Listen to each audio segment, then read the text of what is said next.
कहानी की शुरुआत होती है एक भागते हुए लड़के से जिसे अचानक अपने पीछे गरजते हुए इंजन की आवाज सुनाई दी। उसने घबरा कर तुरंत मुड़कर देखा तो उसे बस दूर से सिर्फ धूल के बादल नजर आए जो तेजी से उसकी तरफ बढ़ रहे थे। नीनो समझ गया था कि यह जरूर खेत का मालिक ही होगा जो उसे पकड़ने आ रहा था, और इसी डर के मारे वो पास के एक गड्ढे में कूदकर छुपने की जगह ढूंढने लगा। उसने अपने शरीर को सिकोड़ कर एकदम समेट लिया और दिल से भगवान को याद करते हुए वो कहने लगा कि बस आज बच जाऊं, खेत का मालिक मुझे ढूंढ ना ले। उसके पिता ने अपनी पूरी जिंदगी मजदूर के तौर पर खेत पर काम किया और अभी कुछ दिन पहले ही उन्होंने नीनो की तरफ से खेत के मालिक के साथ कॉन्ट्रैक्ट साइन किया था, जिसके बाद 10 साल की उम्र में नीनो जबरदस्ती उस मालिक का मजदूर बन गया। लेकिन नीनो अपने पिता की तरह पूरी जिंदगी किसी और के लिए काम नहीं करना चाहता था, इसीलिए जब उसे मौका मिला तो वो खेत से भाग निकला। वो भागने से पहले मालिक की सबसे कीमती चीज, उसकी सोने की पॉकेट वॉच भी चुरा कर ले गया था। जब खेत के मालिक को पता चला कि नीनो भाग गया है, साथ ही उसकी प्यारी घड़ी भी चुरा ले गया, तो वो गुस्से से पागल हो गया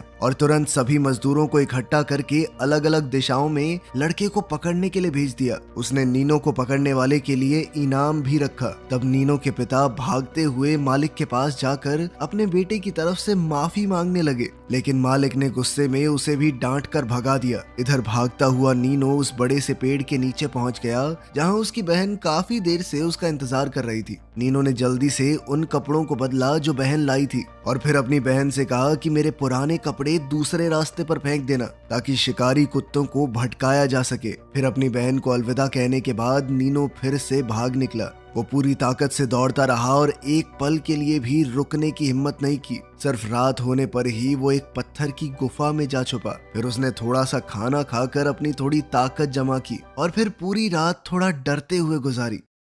अगली सुबह खेत का मालिक शिकारी कुत्तों को मिले उन पुराने कपड़ों को लेकर नीनो के घर पहुंच गया। मालिक को यकीन था कि खेत से भागने के बाद नीनो की किसी ने तो मदद की होगी और वो कोई और नहीं बल्कि उसकी बहन ही थी, लेकिन उसकी बहन ने कुछ भी नहीं बताया। लेकिन अब मालिक लड़की को डराने लगा, मैं सही बता रहा हूँ, तेरा भाई बहुत बड़ी मुसीबत में है। यहाँ पे सब कुछ सेफ है, बाहर डाकू लुटेरे भी होते हैं, कोई मार देगा उसे। इससे लड़की काफी घबरा गई और उसे लगा कि कहीं उसके भाई के साथ कुछ बुरा ना हो जाए, और आखिरकार उसने बता ही दिया कि नीनो उस तरफ भाग कर गया है। नीनो की माँ ने अपने बेटे के लिए भीख मांगी कि साहब उसे कुछ करना मत, लेकिन खेत के मालिक ने गुस्से में उसे जोरदार थप्पड़ मार दिया। उधर पता नहीं कितनी देर तक चलने के बाद नीनो को आखिरकार एक इमारत नजर आई जो इस सुनसान इलाके में दूर से ही दिख रही थी। ये वही बस स्टेशन था जो नीनो के भागने के प्लान का सबसे जरूरी हिस्सा था, जहाँ से उसे बस पकड़